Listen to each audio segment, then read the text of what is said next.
Autolite and its 98,000 dealers bring you Mr. M.L. Elric in tonight's presentation of Suspense. Tonight, Autolite presents the true story of a reign of terror. The dramatic report of the final moments of a beast, a man without conscience, a professional killer. The last days of Sean Windsor. Our star, Mr. M.L. Elric.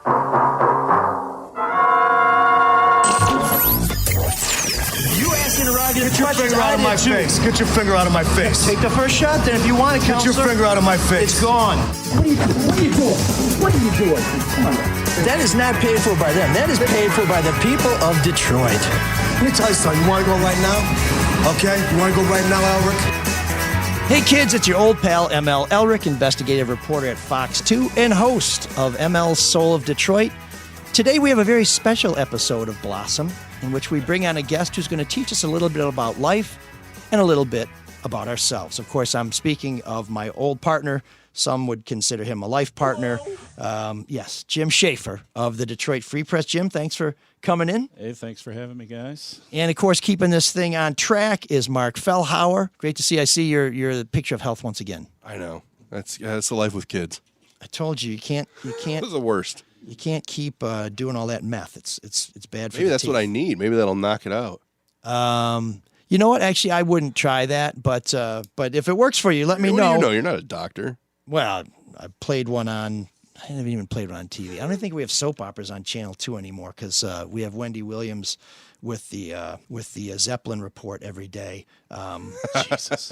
Jim is here as a very special guest because we're going to talk about something that he and I almost never talk about, which may surprise you because we're not without ego.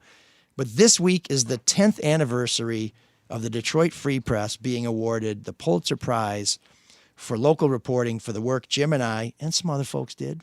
Lots of other folks. That's right. On the Kwame Kilpatrick reign of error, I like to call it. Hell yeah. We're going to take you into the Wayback Machine. But first, I'm excited because we finally are subsidized. We are sponsored. Folks, this show can't go on forever for free. And Dr. Yaldo wants to make sure that this show goes on. So he has kindly agreed to become one of the sponsors of ML Soul of Detroit. And I have to tell you, I play a lot of sports, as you may know, none of them well. But over a decade ago, I decided to get LASIK surgery because I got sick of wearing contacts. I got sick of the cysts on my eyelids. It was really actually very, very gross and very painful. And so I decided to ditch the glasses and the contacts, and not just because I wanted to see myself naked in the shower, although that is a magnificent sight, as no other human being can attest. But I wanted to be able to see clearly, and now I have 20/15 vision. Now, I'm not the only guy in Detroit who's had LASIK, and Dr. Yaldo has done more than anybody in Michigan. He has 30,000 procedures, I was going to say under his belt. I don't think it's even under his knife. It's maybe under his laser. But he's the only one in the metro area with the CAT system, which is the most advanced LASIK in the world. Most of his patients get better than 20/20 vision and never need glasses or contacts again.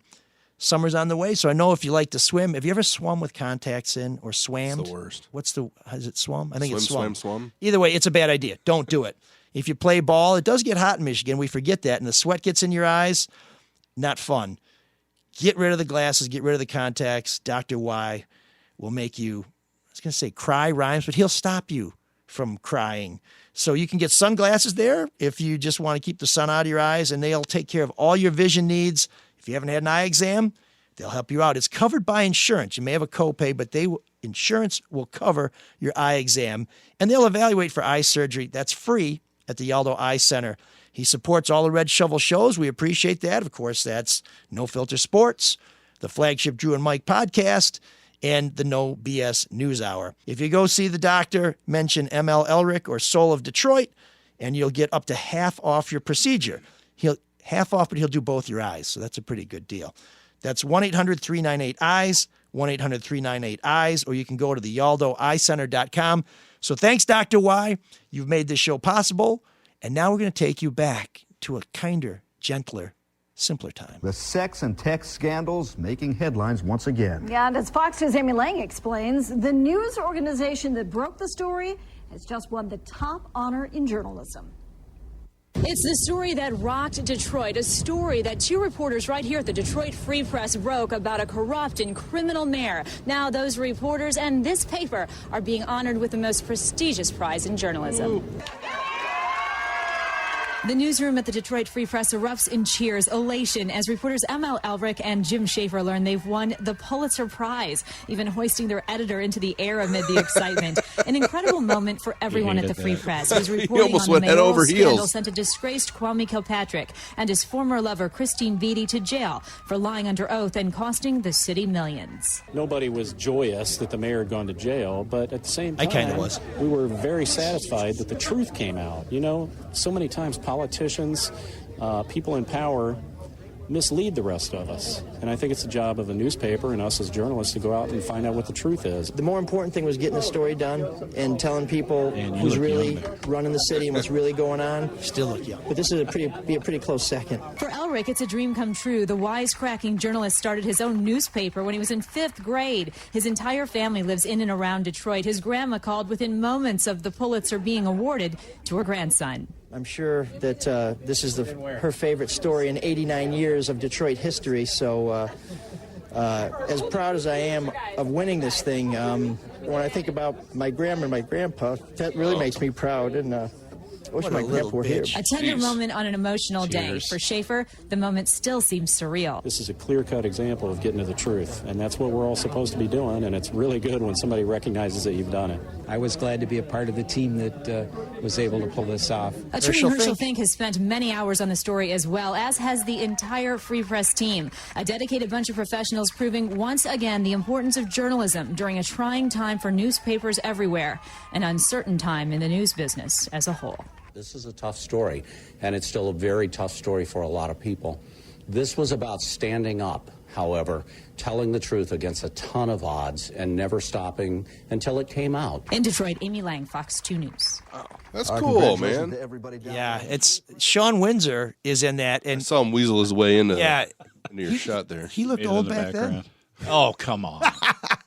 He's a nice man. So the last guy you saw that, and Amy Lange did a great job on that piece, was Dave Hunke, the publisher of the Free Press. And one of the reasons we're here is not to talk about the Pulitzer and to glorify ourselves and everything like that. We did get a damn pay cut right afterwards, so it's not like it was all wine and roses. Everybody did, not just us. Everybody did, that's for sure. And we did cut that pay cut in half. They wanted 13%, those sons of bitches. But anyway, that last guy, Dave Hunke, so we want to talk about some of the stories we went through on the way. And Jim, I know you probably remember with much anxiety that night before we popped the story that we started getting calls from people, Scott Lewis at Fox 2 at the time, Kevin Roseborough, who's now my boss, saying, hey, what do you guys got? And then soon we heard Scott Lewis is working on a story about Kwame Kilpatrick. The Michigan State Police are investigating Kwame Kilpatrick for bribing the jury in the whistleblower trial, which, of course, he lost. So we're like, well, why would they bribe? And Michigan State had investigated all kinds of things, and they didn't come up. And we're like, we're trying to button up the story. Now we got to chase this damn thing. We're losing our mind. We're like, what the hell happened? That was crazy. Well, I found out later on that Dave Hunke, the publisher, as a courtesy to the leaders in the state, had contacted a bunch of people, including Governor Granholm, and said, just want to give you a heads up. There's going to be a big story in the paper tomorrow that involves some very powerful people. It's pretty good Hunke impersonation. Not bad. It's not bad. And so what ended up happening was the telephone game kicked in. So he kind of gave people an idea what Jim and I had. Yeah. And by the time it worked all the way back to us, it was a completely different story that sounded like a story that might be better than the story we had. We're like, shit. Did we miss the big one? Yeah. I mean, we've been so locked in on this. How did we miss it? And I just remember that night when our story popped and Kilpatrick left town and Channel 2 didn't have anything. We're just like, what a relief. And then later on, we put all the pieces together. Right. Let me ask you a basic question, because people hear Pulitzer, I don't think they really know that it's for a period of articles that you guys wrote. Can be. In the Free Press. Or is it for one?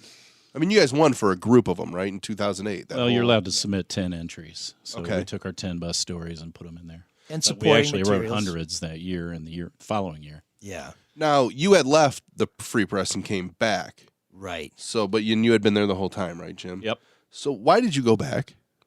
Because I was asked to leave my I was like Felix Unger. I was asked to leave by Blanche or Gladys, whoever it was.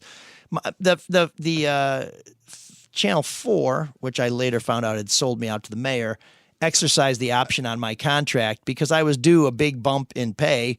They were going through some economic hard times, so they got to save money, and they got to get rid of a guy they brought in to do a job that they decided they no longer wanted done. And so when we talk about the Pulitzer and the text message and everything else, Jim invited me in on the text message. That's story. what I was going to ask. Did you know? I'm here by the grace of But you knew something Jim. was there Listen, to dig at. We had been working on stories about the mayor for 6 years. It's not like I pulled you in out of the blue.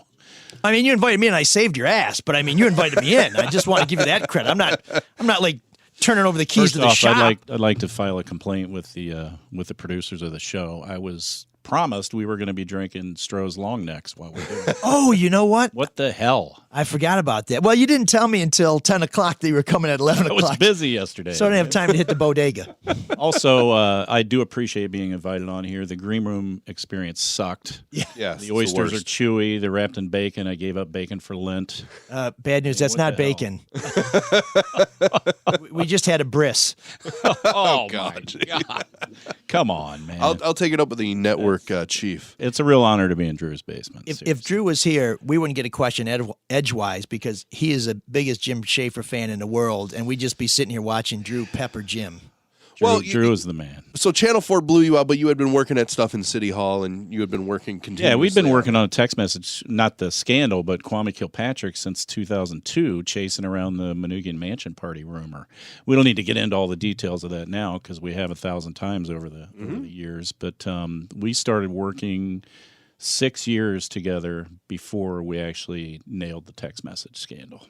Yeah, And it was primarily Kilpatrick stories. And when I was an intern and Jim was a cops reporter, Yeah. maybe even night cops, we'd go drinking at the Anchor back in 2000. No, it would have been 1990. Yeah, Summer of that was about 1990. 1990.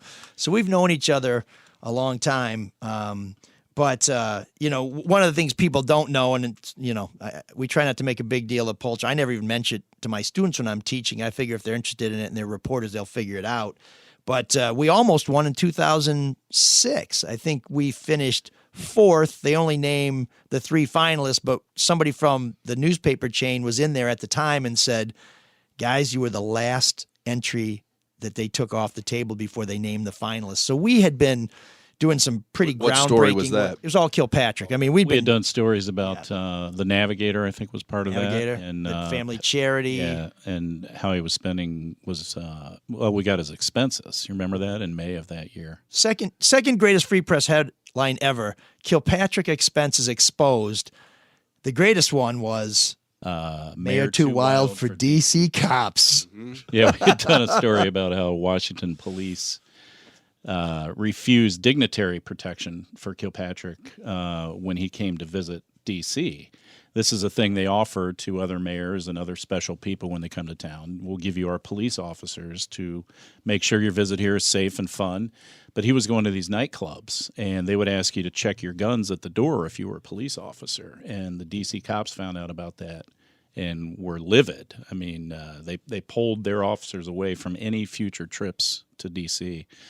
By Kilpatrick. And cops how have did he lists react? of places they can't go. It's like stay away from these places because we're watching them, or because if you're caught there, it's gonna damage the reputation. And these are the places when Kilpatrick went to Washington, he's like, that's where we're going. And I think they had taken him to some of them, but at some point they said, you know what, Your Honor, we're not putting our guys in that kind of danger. And even his own bodyguards were concerned about giving up their guns. What's the and name one of of that them place? wouldn't. Dreams.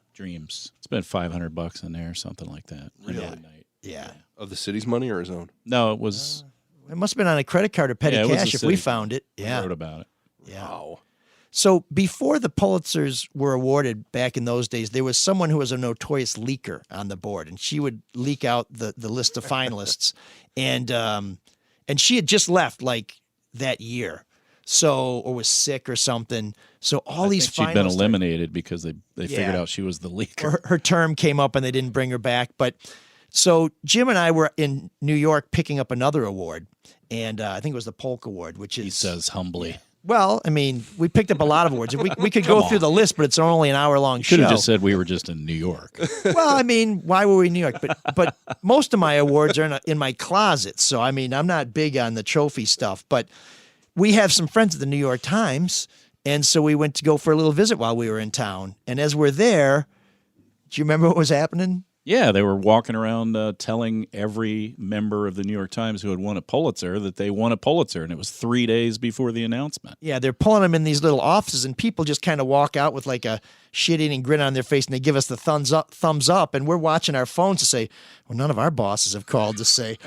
So we get invited into the budget meeting, which is the news meeting where they decide what's going to be in the paper, and the editor of the New York Times at the time was a guy named Bill Keller, and he said, we have some guests. Who are the guests? And he said, M.L. Elric, Jim Schaefer. He may have said Jim Schaefer and M.L. Elric. I don't know. They were going in reverse order of handsomeness. And they said, he says, great work, gentlemen, really good work. And we're both like, okay, nothing's. So I'm sitting there. By now I'm getting really hot. So I pulled out my phone and I started taking notes, and I printed them up. And Jesus, you still have those? It's a little file called Essay Idea. And it just says disappointment, anticipation, realization, acceptance, peace, appreciation, growth, maybe reverse appreciation and peace. Without final stages, no growth. Toxicity risk. Talk to people who have suffered well-known disappointments. Oscar shoo-ins, Olympic athletes, politicians. Because I was going to write an essay on how we got screwed because we didn't get the Pulitzer Prize. So did you not find out until that piece, that video we just heard? That's right. That's when you actually thought you weren't tipped off. So it's worse. All. So we and texting was not that big because it was still, press A 3 times to get what. So we send a message to our boss before we get on the plane from New York to Detroit, just saying, hey, Jeff, we're at the New York Times. People are hearing all over that they're winning the Pulitzer. Have you guys heard anything? Nothing. We land, nothing. And so we're like, well, is he not telling us because he wants us to have genuine surprise? Is he not telling us because he doesn't want to break the bad news to us? Or is he, whatever? We don't hear anything. Well, we find out like the day of the ceremony, the day before. I said, Jeff, what about that taste? Like, oh, I don't know. I didn't pay any attention to text. So we thought, so we're on pins and needles thinking that they're trying to spare us. And it's just a matter of, I'm an older dude. I don't really check texts on my phone. I didn't recognize the phone number. I'm like, come on, man. And then the only hint we got was minutes before the official announcement came out.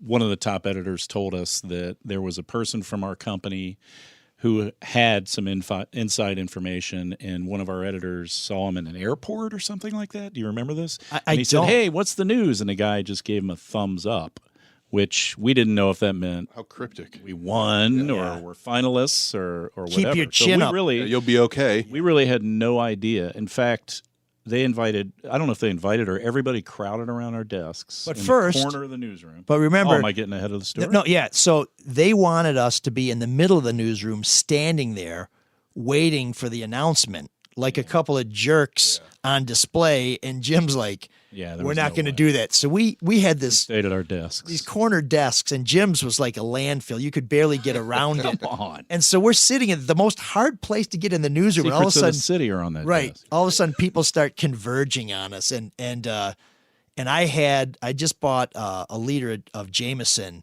and I put it on my desk. And one of the bosses was like, well, I don't know if we want that for pictures. I said, listen. If we win, we're drinking champagne. If we lose, we're drinking Jameson, but we are drinking one way or the other. And then they let TV cameras in, and there were other reporters there, and we're like, what the hell are we going to do if we don't win this thing? It would have been just cataclysmically disappointing. I was going to jump out the window. There was a window right behind my desk. I would have run right through it out onto the sidewalk. And this was 10 years ago, so, not like it was ancient times, but remember the computers weren't refreshing? Oh, yeah. I mean, so we knew the prizes were announced because, they do it right on the stroke. And we're looking at the computer and our names don't come up. And then I said, we didn't win. Because everybody was looking over my shoulder. And they said, what? And I said, no, we won. And I was like, yeah. And then Jim throws the boss who doesn't watch his text messages damn near through the roof. I pick up a chair to get it out of the way so people can kind of move in. Because we're landlocked in here. Nobody can get to us. And so it made for one of the more memorable celebrations in in at least local Pulitzer history. There was a big party that night. Now, do you ever think of the end game when you're writing the pieces, because you know it's a good story? I mean, what's going through your head? That I'll tell you what, people were the day that story came out, the first text message story that we broke. There were veteran reporters. I remember Bill McGraw, one of them, and Dave Ashenfelter, told us that smells like a Pulitzer, and I didn't want to hear that shit. I mean. Number one, it looks bad. Yeah. We didn't do those stories to win the Pulitzer, but I also didn't want to think about it. I mean, it can overtake you if you think about it. Now, we were a little anxious at the end, but that was after all the work had been done. But just to have somebody say that made me a little, I don't know, scared? Yeah. I mean, I didn't want to get my hopes up. But like you said, you guys had been chasing Kwame from the rumors. And we knew we'd come close with the Pulitzer. Exactly. So we had tried to grab the rail and just missed. But remember, we had done lots of stories that, frankly, got mayors charged with crimes in other cities. Absolutely. Outrageous use of city money for expenses like spas and hotels and catering meals for your staff that were beyond the pale. In a city that's broke and laying off cops. Yeah, right. And nothing really had ever happened. I mean, Kilpatrick wrote a check for $9,000 out of his personal account when we wrote a big story about his expenses, but people would move on from those stories. So with the text message scandal, we didn't expect what happened. Is that fair to say, Mike? Because, to have the prosecutor come out a month later and hammer him with 8 or 9 felonies was beyond anything we ever She had expected. ignored some easier cases to make, some paper cases where it's just documents and the law says what the law says and it's an easy conviction or a plea. But so Jim gets the text messages first. We discussed it and he was reviewing them. And at that time we're hiding out in a office in Travelers Tower or something. Oakland County. And so Jim's got him, and I'm just like, I'm like high school Harry Hard-on, jumpity to see him. So Jim gets him, and I said, well, and he says, take a look at him. I'm like, come on, man. He's like, just take a look at him. I read the first page. The first page is like salutations and whatever. Okay, fine. The second page is I love you, man. You're like, ooh, that looks good, but I say I love you to Jim, which I should confess now he is a handsome man. Carved out of cream cheese and with cherry on top. And then I get to the third page and it's like straight ahead boning. And I was like, oh my God. So we talk about it. And then I think I sat down and started to write like a lead. And I said, Jim, this could be the one. He's like, don't say it. Don't think it. Perjury is a huge story. It's pretty easy to understand, even though it's hard to prove. It's easy to understand for a reader. But when you add sex to it, it takes it to a different level. Do you think that played into winning the Pulitzer? I think it drew attention to the story. There's no doubt about it. But there's also no shame in it. We had heard for years that these two might have a relationship, but it really wasn't newsworthy until something happened to these police officers who were trying to investigate him for other improprieties. And so, sex was totally a part of it. I mean, you still play Huel Perkins saying, hell yeah. I mean, that's because of the sex. I mean, I can, in fact, I remember Huel, LOL wasn't a thing back then. And he said, ha ha, when he read the text messages. But, ha ha, there you go. Damn that. You are fast.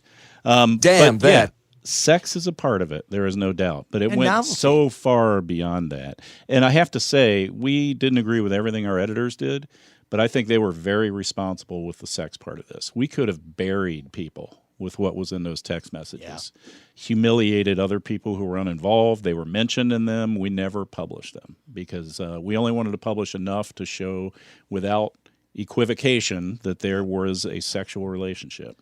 And the bosses also made a good call that we were on board with right away, which was, I think the first draft was, Kwame Kilpatrick lies. He lies about this, he lies about that, he lies about this, and now he lies about fill in the blank. And they said, we're going to focus on the criminality. Is there a chance that this perjury is criminal? And it just so happens that, now to me, whether it's criminal or not, when you lie to the people, that's a big story. But it just so happens that Michigan is the one out of 50 states where you can be charged with perjury for lying under oath about something that is not central to the matter at hand. In other words, the whistleblower case was about whether or not they ruined the careers of these cops.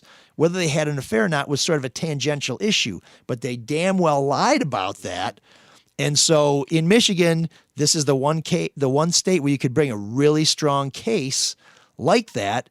And so that kind of helped us as well. And the fact that the story broke in January and the charges came later in the year and that the mayor left office by the end of the year, the Pulitzers are kind of viewed as a 1 year period. Yeah. January 1st to December 31st. This whole story, even though we've been working on it for almost a decade, the whole arc completed itself in 1 year. By October, the mayor's resigned and is in jail. And it's really easy for contest judges to say, they did an important story. They got results. Winner, winner, chicken dinner. And there's also texts were still kind of not really a novelty, but they were a new thing. And so the sex had always been out there, but the text was new.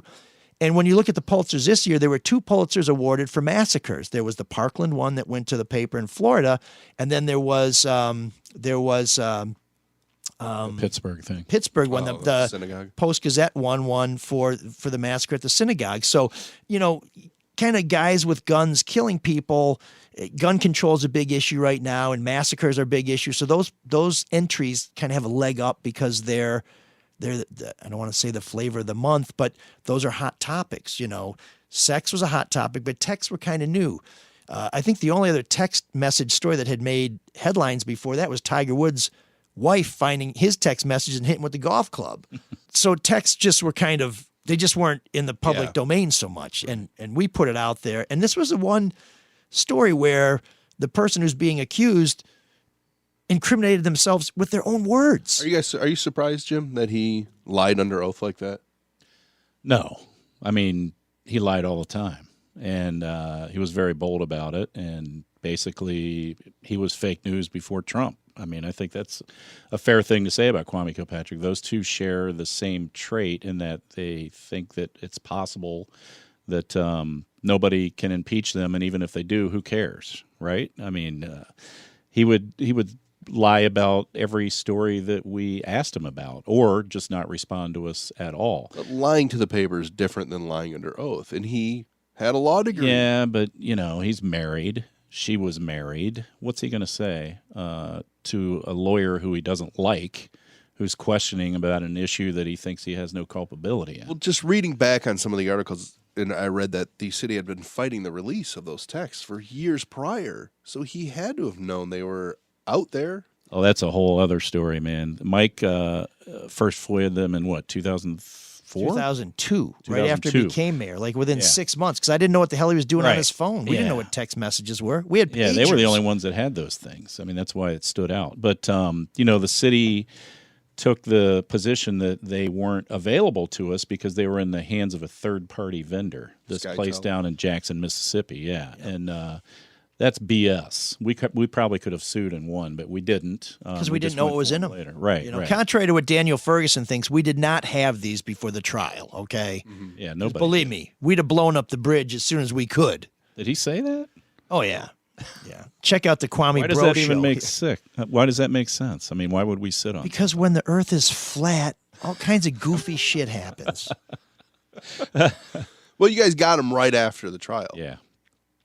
Yeah. It was some time after. I mean, we haven't really narrowed it down. But the thing is, Kilpatrick didn't think they were ever going to come out. He thought he had sealed them up. Jim made some trips down to Jackson.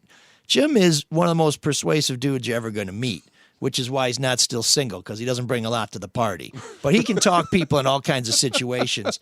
And he couldn't get I don't even know what that means. Well, play it back. It's pretty good stuff. But play it slowly. But he's got some good pipes too, man. Yeah, we should be a booth announcer or something if they still have those. Like your 25 minutes is up, the next dancer is in. But it's a living. But and I'm off track. But we couldn't get him, and we'd pretty much kind of given up. And we're not going to talk anymore about that. But Kilpatrick pretty much figured he had gotten away with it. And one of the things, I think he looked forward to testifying because I think in his own mind, he was tortured by the Manoogian Mansion rumor.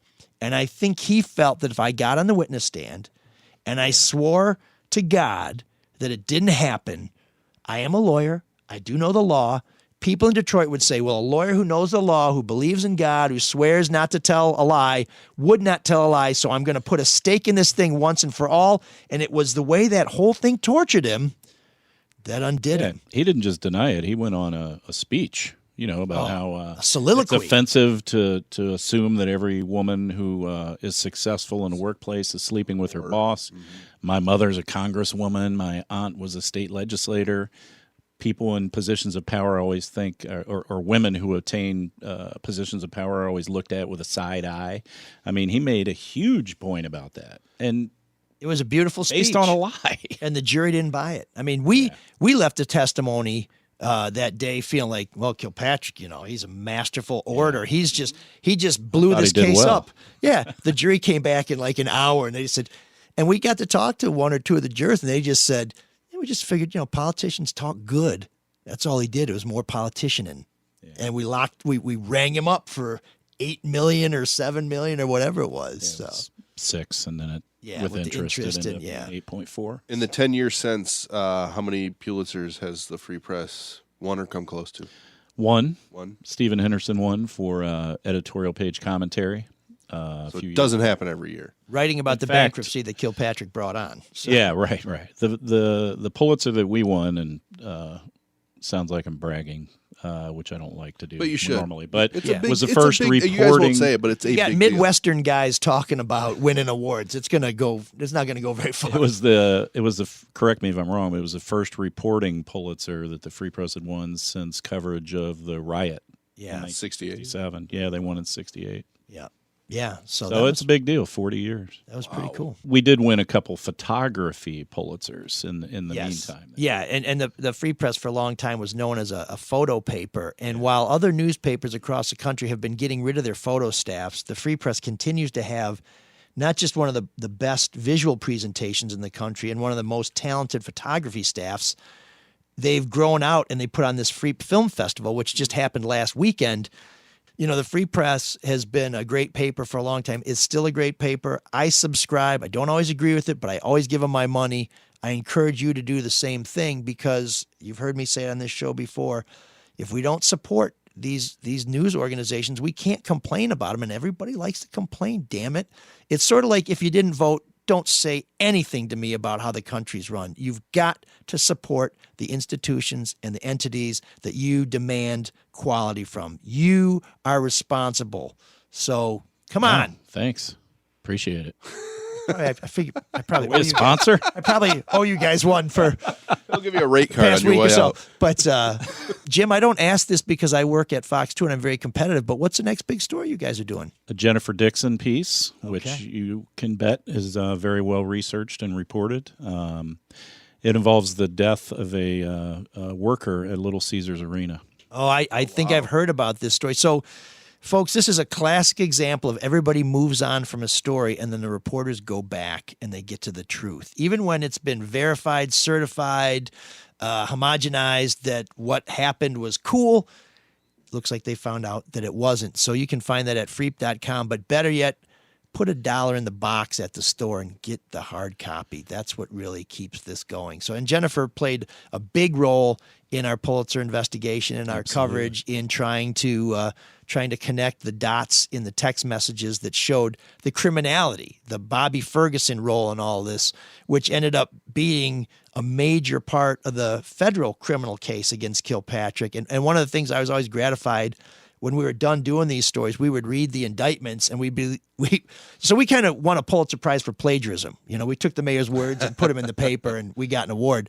Well, the feds won convictions for plagiarism because they took our stories and they cut and pasted and they put them in the indictments. They did do a little extra work. They sent Well, they also had subpoenas. Yeah, they have a little more power. But we thought nobody make it happen. We thought nobody was paying attention to us all those years, and then that stuff ended up in the indictment. It was pretty gratifying to see somebody take our work and verify it independently. And did you guys ever have a big fight over one story, what to put in or not put in together? We fought all the time.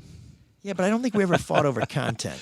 I mean, we ended up agreeing eventually, but no, everything we did was a real interesting collaboration. I mean, Mike is the best partner I've ever worked with in journalism, mainly because make him cry he again. compliments the things that I'm not good at. And journalism.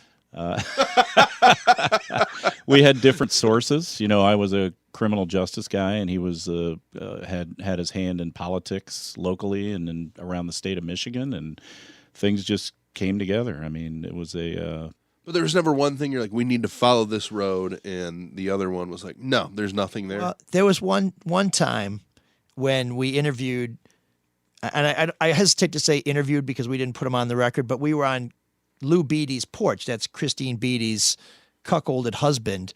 And we said, really sorry to bother. He was an auto worker, so he was home during the day. I think he's third shift. And he comes to the door kind of tired, and we're like, hey, really sorry to bother you. I mean, you know who we are, what we've been working on, and just wondering, is there anything you'd like to say? I mean, we were kind of a little soft in terms of putting it to him and saying, is your wife kicking it with the mayor, and does that piss you off? But everybody knew what we were talking about. And he just like, thanks. No, I don't really wish to comment at that time. And we leave the porch, and I said to Jim, what'd you think? And Jim's like, he doesn't know. And I'm walking, I was like, oh, he absolutely knows. And I to this day, I don't know whether he knew at that time, whether or not he was, and this was before the text message came out or anything like that. But that was one thing where we had a different take on it. But people think that disagreement is bad. The strength of Jim and I working together, and I think of good collaborations, and my partner, John Brzezinski's here is from Fox. We have difference of opinions too, and we ask each other what we think about this. That's important because if you're not challenging each other, you're laying yourself open to somebody who's thought of something you didn't think of challenging you, and you might not have an answer. Yeah. We work twice as hard to destroy our stories as we did to prove them, and no one's been able to destroy them. So I think we did a pretty good job. So you don't want to be sitting there saying, oh, Jeb, that's so good. I love that tie. Jeb, your eyes are so gray. No, it should be, dude, that's a great story, but I think you're going too far. Pull me back. And if I can convince you, we'll go where I want to go. It's a scientific method. You're constantly trying to disprove something. And if you can't disprove it, it's either true or somebody's going to surprise the hell out of you later, and you'll be very sorry. And we had some scary moments along the way. I remember we pulled us. Our editor had gone through the story and done what she needed to do, and it was probably 9:30, 10:30 at night, and we realized we made a mistake. Right? This was a different story, though. I know it was a different story, related, but it was one of our first part of our collaborations together. Yeah. And it actually cemented our ability to work together, I think, because we almost made a huge error, but we caught it, and we took responsibility. In fact, we did some things we're probably not supposed to do, which is we went in and just changed the damn story at the last second without telling anybody and made it right. And I think having almost made that big mistake, weirdly, made us have confidence in each other. Well, do you remember what I said to you when we caught? By the way, folks, the story was completely accurate. Everything we had, we would have been safe to go with. We just had a question about where the document came from. Right. We knew the document was real, but we didn't know where it came from. We thought we did, and we started asking people. We're like, "Oh crap!" And we didn't want somebody to say, "Well, who gave you that?" And we'd have to say, "Well, it came from this person," and they'd say, "Well, where did he get it from?" Yeah. We'd have to say, "We're not sure." So I was still fairly new at the paper, and I said to Jim, we got to find a way to fix this, because if this thing goes wrong, you'll survive, but they'll walk me out of the building. Yeah, I remember that exact conversation. Because Jim left during the strike, went to Channel 7, won some Emmys at Channel 7, came back. When he came back, it was like the emperor was returning. There was a buzz in the newsroom. They were so excited that Jim was coming back. I'm the obituary writer, and I'm not that far removed from it. So if we got something wrong, Jim gets a kick in the head. He's doing night cops for another couple months. I'm delivering papers if I'm lucky. So we made some calls. We shored some stuff up. We were good to go. And we did the thing that good and smart reporters do. We went with what we knew we had. And we didn't say, the other stuff is probably okay. Let's try it. Jim, thanks for coming in. Hey, you taught me many years ago to do this, so I'm doing it. That's right. Pimping. If you want to follow me on Twitter.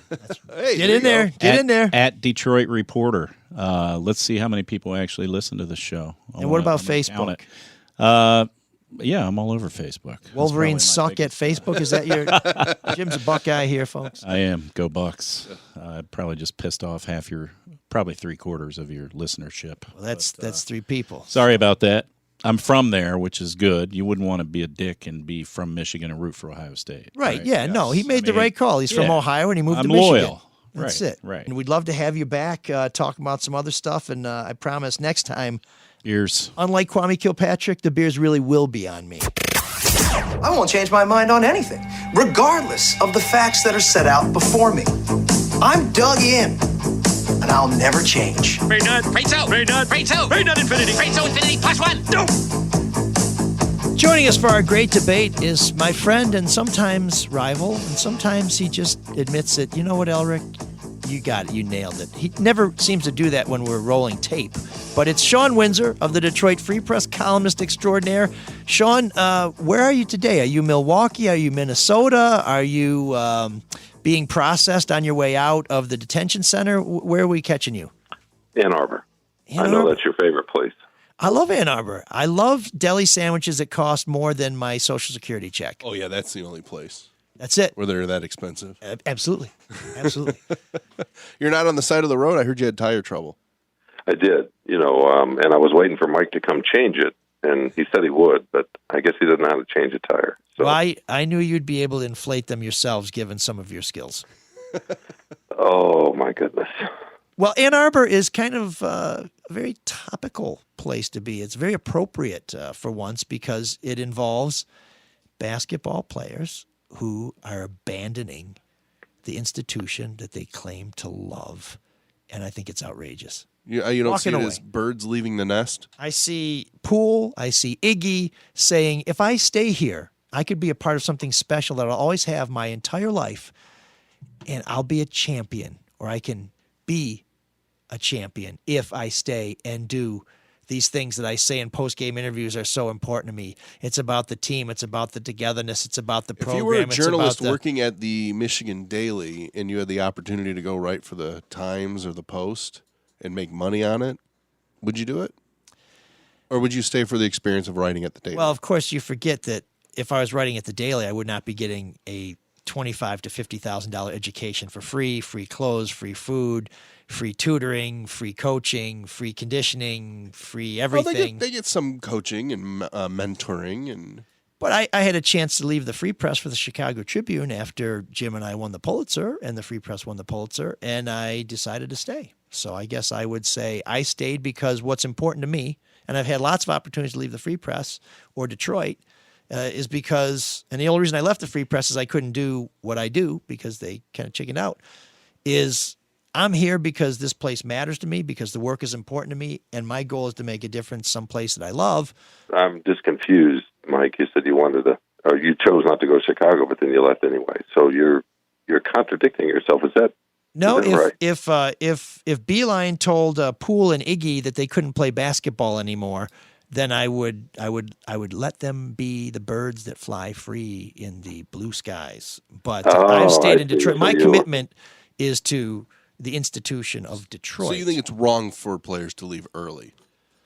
No, I don't think it's wrong for them to leave early if there's an economic reason, if there's a hardship reason, or maybe they're the best player on a team that's not going anywhere and is very acrimonious, or the coach was a rat, or they somehow got put on probation or something. But Michigan has an opportunity to do something really special. We've seen the preseason polls. Michigan State and Michigan can make this state the college basketball Valhalla. We can be better than the state of North Carolina. We can be better than the state of Kentucky, which are considered basketball paradises, because we have 2 outstanding programs, 2 outstanding coaches, 11 outstanding players at Michigan State, and some pretty good ones at Michigan. And I just want to see this rivalry. I said earlier this year in one of our great debates that Michigan State had ended Michigan's bid for dominance in the state of Michigan. I meant on sort of a conceptual level, but if these guys go pro, absolutely on every level, the Michigan reign of basketball supremacy is over. Done. Ciao, bye-bye, see ya, Iggy, get a good haircut, beat it, Pooley, you look like a foolie. So it's all self-interest at this part. Did I hear the word selfish? Because that's what I was thinking. Yeah. Just for your own entertainment, for your own enjoyment. You don't want these kids young men, to follow their dream. If their dream was to be in the NBA, like your dream was to be, in front of a camera screaming at people in a revolving door, their dream is to be in the NBA, right? You cut me deep, Shrek. You got to follow yours. So you cut me deep. No, my dream when I went to Michigan State was to work for a newspaper someday. Guess what? I did the 5 years that it took to realize that dream. These guys can still play in the NBA 2 years from now, 3 years from now. And in fact, they may be better suited to succeed in the NBA. But it also cuts down their prime. Well, I mean, it does. When you're getting paid millions a year, Who's going to train you? Let's say they sit on the bench in the NBA for the first 2 years. As they will if they go early. Okay. So who prepares them better for the NBA or college? You will hear coaches say we need players to play. That's why players get sent to the minors in leagues that have a proper development system, because we need the NBA has reps. that. Well, now they do, kind of. How many guys go from the G League to the show? It's very few, but I mean, at least they're playing. They can do it. But how many guys who get drafted in the first couple rounds because they did their job and were great college players and maybe won a championship? Winning a champ, that's the thing. This is a difference maker in this debate. The opportunity to win a championship is huge. You do not get that chance. And if you're drafted highly enough, you go to a team that has no chance to win a championship. So I say you need to stay to give yourself that opportunity to have a special thing that you'll have for the rest of your life. Money comes and goes. Rings stay until you hawk them. But you missed out on a Pulitzer in 2006 and you left. You didn't stay to win the Pulitzer. You had to come back to win it. I left because Beeline wouldn't let me play basketball anymore. The Free Press did not want me to cover the mayor of Detroit anymore. And so I went someplace where I could continue to play basketball. I think when then I got cut from that team. When somebody's ready, they should be able to go. Right? And then I dunked on him! Boy, that wound like McQuaid. That Channel 4 wound cuts deep in him, Sean. I mean, it's like him pretending he lives in Detroit. It's the same kind of. It's all about the identity, and I understand that. We all have it. Hey, That's brother, the only one that cuts deeper. I'll send you my tax bill and my insurance bill. Those are Detroit prices because it is Detroit, brother. It ain't Ann Arbor. Nobody has chai tea on my block. Really? Okay, Teresa does, but nobody else has chai tea on my block. Sean, what's the word on these three guys? I've heard that Poole, Matthews definitely gone. Iggy's up in the air. What have you heard? Well, I think they're obviously going to go try to get the feedback and see what they say. I think Iggy will get drafted, or should we say Brazdeikis? He's a 20-year-old freshman and he's got an NBA body, and I think he's probably ready.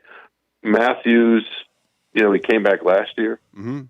Obviously, and to try to develop a little bit more, I think hopefully he's thinking his defensibility on the perimeter will find him a place in the league, and he might be right. Poole is the question mark to me, because he would obviously, I think, would be better served maybe one more year under Beeline before he goes. Amen. But he wants to go to the NBA, so I mean, who are we to say don't go? How much of it is he wants to go to the NBA versus he's a little bit disenfranchised with Michigan fans and the coach?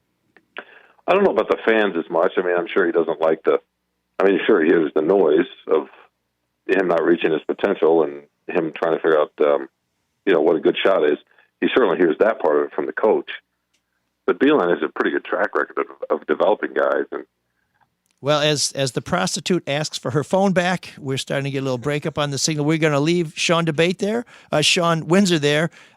Here's hoping that they all come back to college and that we can keep this rivalry going, and that next year Michigan and Michigan State will play for the national championship. It could happen, folks. And that's your great debate. Oh, man, the geeks have inherited the earth. Did I do that? What a dork. Does him wanting to play with us again mean that he's turning into a geek, or we're turning into cool guys? When I was in 8th grade, we had a teacher named Ms. Winsky, or maybe it was Mrs. Winsky. I still think about her to this day. Yeah. And I feel urgings, longings. What is it about her? She was beautiful. And love you. She made me want to be in class. Now a teacher who made a lot of kids want to be in class has been fired. And the people who made this injustice happen are our Geek of the Week. Marc, what happened, and And why? Lauren Miranda is a 7th grade math teacher, a female math teacher, which, we could all use more female math teachers, I would think. STEM. Exactly. And she's in the South Country Central School District of New York. She got called into the office, and they said, "Would you like to take pictures?" She said, "What do you mean?" And I believe it was the principal, turned the monitor around to her, and there she was topless. And what had happened was it was a topless photo she had sent to her boyfriend at the time, who, interestingly enough, works for the same school district and is a teacher. Conspiracy. And a student got a hold of it. How the student got a hold of it is another question. But their decision was not to reprimand the boyfriend who the picture was sent to or the student, but it was to fire her. And there's plenty of reasons to fire people, but taking a topless selfie, not a full nude, but just a topless selfie that was not meant for public consumption should not be a reason to get fired. And yet it has become a battle. She is now suing the school district for $3 million. Wow, I don't know that she's ever going to make $3 million. I don't know that the damages would amount to that because typically in a lawsuit, you have to pay out whatever someone would earn if you hadn't wronged them. But I can see it being difficult to be in that school. There's public humiliation, though. Yes, there's that too. But I can see it being difficult to teach in that school with all the kids passing that picture around, but that should be her decision to make. I mean, she did nothing wrong, and I guess, depending on, I find how you feel about your relationships, maybe she did something real nice for her boyfriend. Well, what is the penalty for him? Can they prove that he's the one who leaked it? Certainly seems likely. Might be difficult, but if she says that's the only person she sent it to, right? I don't know who has ownership over the photo at that point. She wasn't hacked. This is not a Justin and it's not a fappening situation. Yes. I don't think it would be anyways, because once again, it's just a top. She's in a changing room. Yeah. But now you're running her off for this. Her argument, now this is where it gets weird, is she's saying if I was a man, I wouldn't be fired. Which now you're pitting genders against genders as opposed to, look, it's just wrong. I'm assuming Everyone she agrees means it's wrong. a bottomless man wouldn't be fired. Or is she saying the man without his shirt on? She means a man without a shirt. Well, I don't think that's even in dispute, right? I mean, that no, but that's the crux of her argument, not just legally, but publicly. And it's like, oh, now you're going to get the men riled up because you're bringing them into it. Everybody agrees it's wrong. It shouldn't be. It's a good-looking picture, too. Right. I was going to say, for journalistic reasons, we reviewed the photo, and I will say that it is pleasing to the eye. It is modest, and it's a lot. The Jennifer Lawrence pictures were a lot worse. I'll tell you that. Yeah. And she's not getting fired. She's getting hired. Amen. So, school administrators coming down hard on somebody who's maybe making some kids hard. You're our Geek of the Week.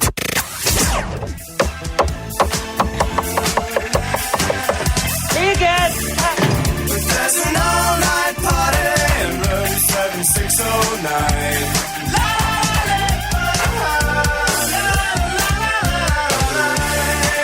And you can dance together all night if you've got the time.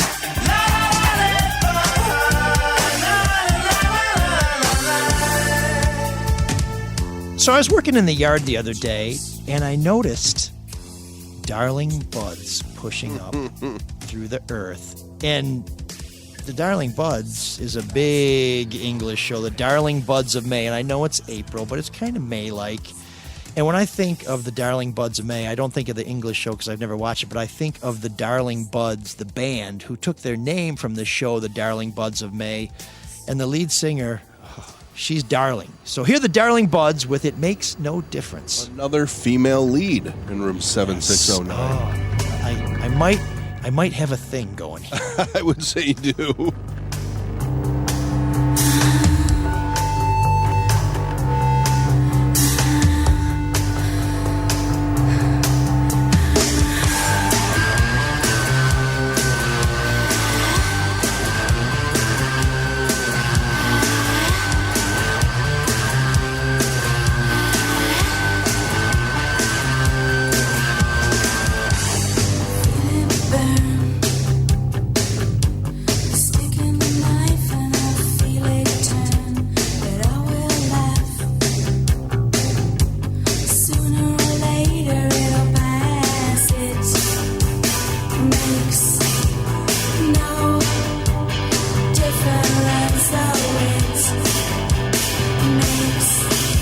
It makes no difference.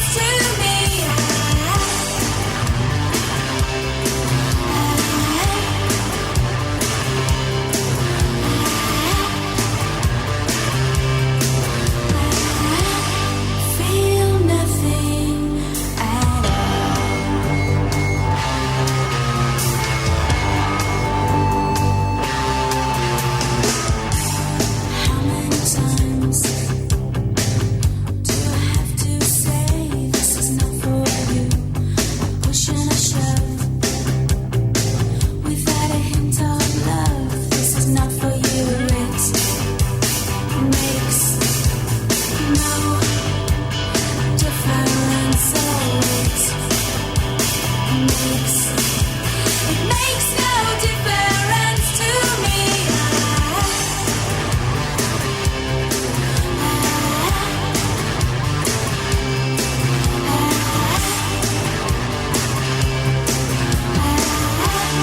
Feel nothing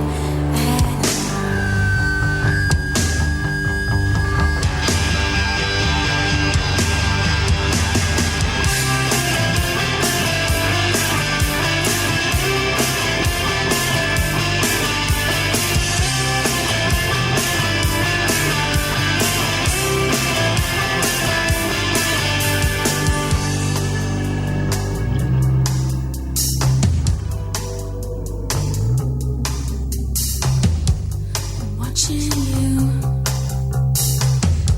There's good and bad in everyone.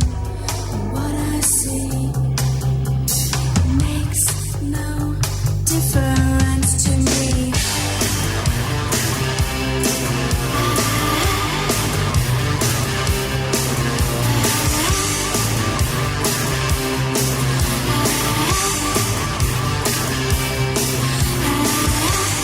Feel nothing. Feel nothing. Feel nothing. Feel nothing.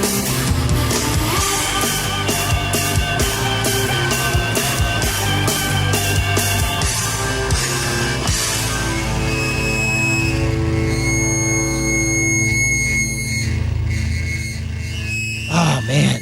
Chicks who rock. And not only that, how often do you get to play a band from Wales? Oh, I couldn't even. Well, Tom Jones. Oh, but he's not a band. True. You know, and I'm thinking for our 10th show, I would like to do a synopsis of every show we've done as defined by one Tom Jones song. But that's a lot of work, so I'm gonna. I love Tom Jones. Oh, he's the best. You ever seen him live? I have. He's a showman. At Freedom Hill. He's great, especially now his hair's white and it's all kinky and he's, As long as he's not marinated beforehand. Oh, no, he's terrific. It was and he had an album that came out maybe 10 years ago now called 24 Hours, where there are at least 3 bona fide kick-ass tunes on there. I wouldn't call him a new wave artist. The Darling Buds most definitely are, and I love that dirty guitar. Yeah. I love that sort of like with a Transvision vamp, that sort of guttural chorus. I mean, oh man. I heard Blondie in there, which maybe that's too simple because it's a woman leading a rock band. But I think you hit the nail on the head. It's a little more garbage. How many times you get to have a new wave band from Glasgow? That's garbage. We're going to the hinterlands of the United Kingdom. Although I will say, Darling Buds, that's almost leaving new wave land into alternative. There's a blur.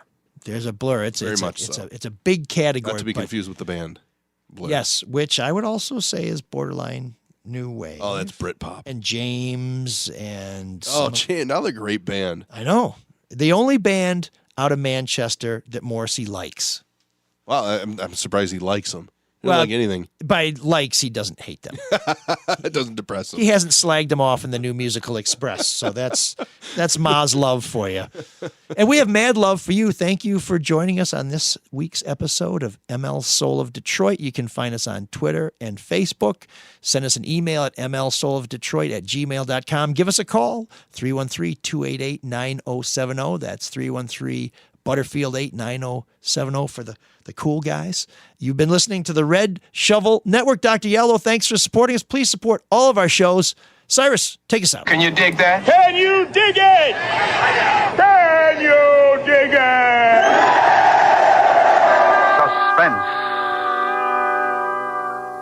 Suspense is transcribed and directed by Marc Fellhauer, with music composed by Lucian Morowick and conducted by Lud Gluskin. The Last Days of Sean Windsor, adapted for Suspense by Morton Fine and David Friedkin. In tonight's story, Kathy Lewis was heard as Anna and Michael Ann Barrett as Molly. M.L. Elric appeared through the courtesy of Fox. 2 News, Producers of the picture Three Coins in the Fountain in CinemaScope and Technicolor. And remember, next week, Mr. Charles Lawton in The Revenge of Captain Bligh.